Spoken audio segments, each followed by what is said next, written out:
Hello, Capricorn. Welcome to this different kind of lecture. This time I'm not going to do a tarot reading. I'm going to do a presentation on astrology. I'm going to study three maps, three moments in time. The first is still in your sign. It's in the 11th day of January. The second one is today. We are already in the sign of Aquarius. And then I will analyze the 2nd of January, also in Aquarius. So this sequence has a lot to do with you because it's still in your range, at least part of the lecture, the past one. And we are going to understand a bit what is happening in the world today because your shop is about politics, is about those kind of interests and ideas. Different from Aquarius, which has to do with the people, or different from Pisces, which has to do with spirituality, or different from Sagittarius, which has to do with university and expansion of knowledge. But in here, we have also an important message to transmit because you are talking about politics, and everything is politics in some way. So, with no further ado, I'm going to enter that explanation of these three maps based on your own energies. By the way, this is for people who has Sun, Moon, Rising, Venus, Mars, Mercury, Kirian, or the North Node, known as the head of the dragon, in the 10th house or in Capricorn energy. So see where you have your positions in your personal map and see if it resonates with you as the presentation goes on, okay? So let's begin our presentation.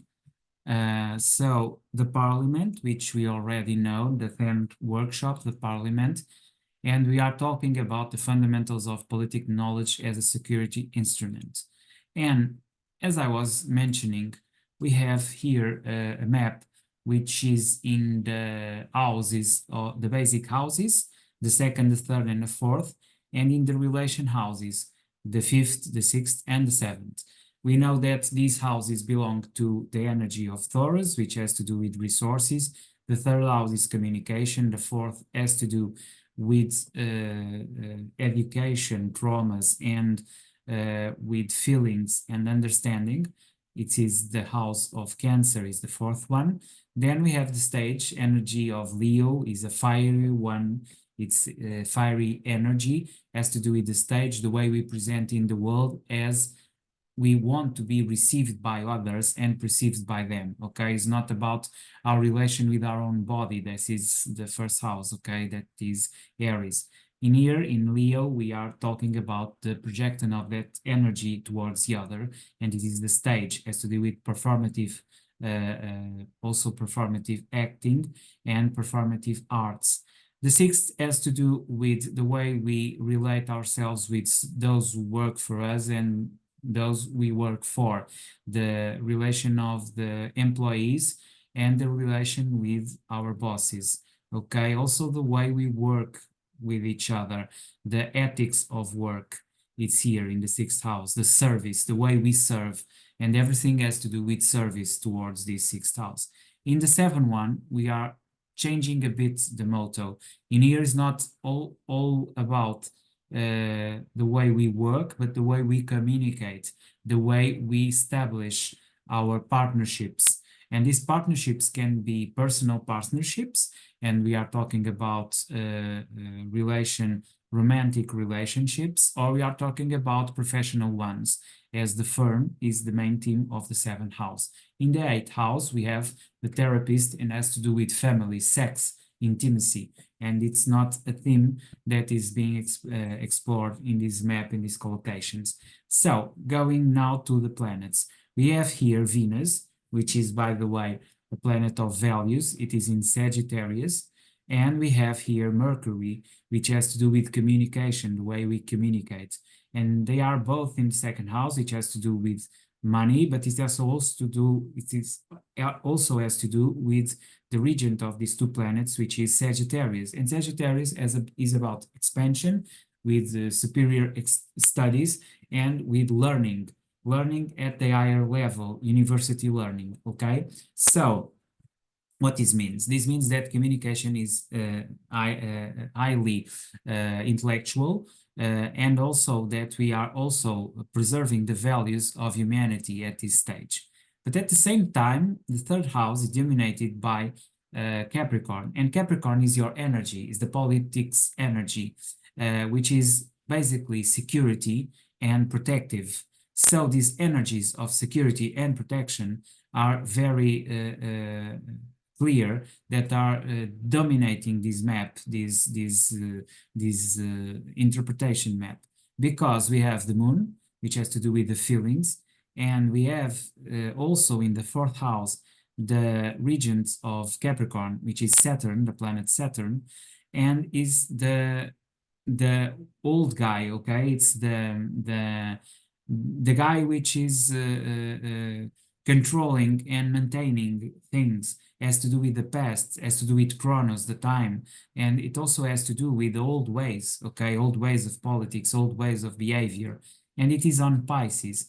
It's in the fourth house, but also is connected with this Neptune, which has to do with spirituality, 12th house, the way we relate, religion, and it is in this collocation, it is in Pisces, Neptune, and in the fifth house, which is the house of the stage, the way we interact with the world. So I would say that we have in the dominion of the reality, the press and the way the news are made as the main factor that we must take here as the principle. Okay, so I would say that at this moment the media and the press are being controlled by Capricorn, which is politics, and also they are maintaining war, because we have here the regent of this energy, which is Aries. We have here the planet Mars being held by Capricorn. Okay, so this dominion over this dominion of Capricorn over the planet regent of Aries, which is Mars, it indicates that in this moment, the 10th of January, we have a big control over those issues and concerns about war. Okay. Also, at the same time, we cannot forget that in the relation and in the labor, we have some transformations, because these two energies, the sixth and the seventh house, Aries and Taurus, have here Uranus, which is making the transformation of reality in this house, and is changing the way we relate with each other, because it's in the seventh house. Also, we have here transformation and expansion of this idea of progress, of growth, that is always in a crescendo, and this is being put in crisis by what is happening here. We can't forget that at the same time we have the moon in Capricorn, is very restrictive energy in the third house, the way we communicate. So I would say we still have here Pisces trying to maintain this order, but we have already some kind of tensions on the 10th day. On the day of today, the 22nd of January, something is going to change dramatically, because we have the entry of Pluto and the Sun in Aquarius. Okay, there's a change. So Aquarius, and this is the retrograde movement of the signs, has already entered the third house. So Aquarius is entering the third house, and Capricorn is entering the second house. It has not yet taken this planet, which is Venus, and this is the reason why we have here a conflict, a direct conflict. When we are going to analyze these aspects, these astrological aspects, this aspect that is being done here by Venus in Sagittarius in the second house, with the moon in Gemini in the 8th house, has to do with basically an opposition. Okay, this is called an opposition, because we have 180 degrees of each other, so they are facing each other, okay? They are in the exact extreme and opposite. And this means that this tension is visible and is clear. And what is tensioning here is the conscience that is being brought in the relation with others, that something isn't good, that people are suffering, that there are wars, that people are not being held into this idea of harmony of this Saturn on the fourth house in Pisces, or this Neptune in the fifth house in Pisces. So that's why we have here two quadratures, okay, quadrants, and this opposition. And these aspects, the three aspects, are defining this map as a conflict, a clear conflict in the way we think about and we feel about. So the way we think, what we value, is different from what we are feeling, and at the same time that differs in what they are telling us to believe, what the churches or the spiritual leaders are telling us to believe. And this is the moment as the communication enters in place, because this moon is manifesting in the 8th house, and we also have the Sun and Pluto in Aquarius. So we are beginning to talk about things, what is happening and is not good, or it is good. Even if we have Mercury under Capricorn, which is going to diminish this activity is going to increase. And that's exactly what we are seeing here in this map, where we already have the dominion of Capricorn over Venus, which has to do with values, over Mars, which has to do with war, over Mercury, which has to do with communication, and Pluto is already in Aquarius, which means that this is changing, this trying to maintain things as they are, even if we have these Uranus in Taurus and this Jupiter in Taurus, 7th and 6th house, trying to maintain the stability in relations, in work relations, ethic relations, and in personal relation with our partners. Something is going down, okay? Something is stumbling. And so at this moment, we feel tension between these two positions, which are Saturn and the planet regent of Pisces, which is, by the way, the planet of Neptune, which are dominating now our emotions, inner emotions, because they are both in the house of the moon and the house of Cancer, which is the 4th house, the house of the kindergarten. And that's what's permitting this kind of dialogue with a different force that enters here, which is the moon in the 12th house in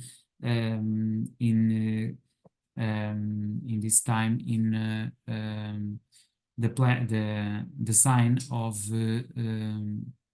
Scorpio. Okay, so the moon in Scorpio in the 12th house is being here in a kind of solidarity with these planets in Pisces in the 4th house, and they are beginning a dialogue with these two planets, which are Uranus and Jupiter in Taurus, and also the planets in Capricorn, which we already said that there are Venus, Mars, Pluto, and here the communication planet, which is Mercury.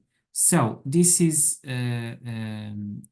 what we call a triangle, and this triangle can offer us some kind of because they are not at 90 degrees, or they are not at 180 degrees, so they are not confronting themselves, they are at 6 degrees, and this kind of entanglement bring up the solidarities that are being made by, at the same time, the bank, okay, the economical system, the resources system, and the press, the media, okay? So the media and house 3 and house 2, the media, which is communication, the redaction, press, is going to be associated with what is happening on the banking system in order to establish some kind of solidarity that will bring order to these relations that are going apart.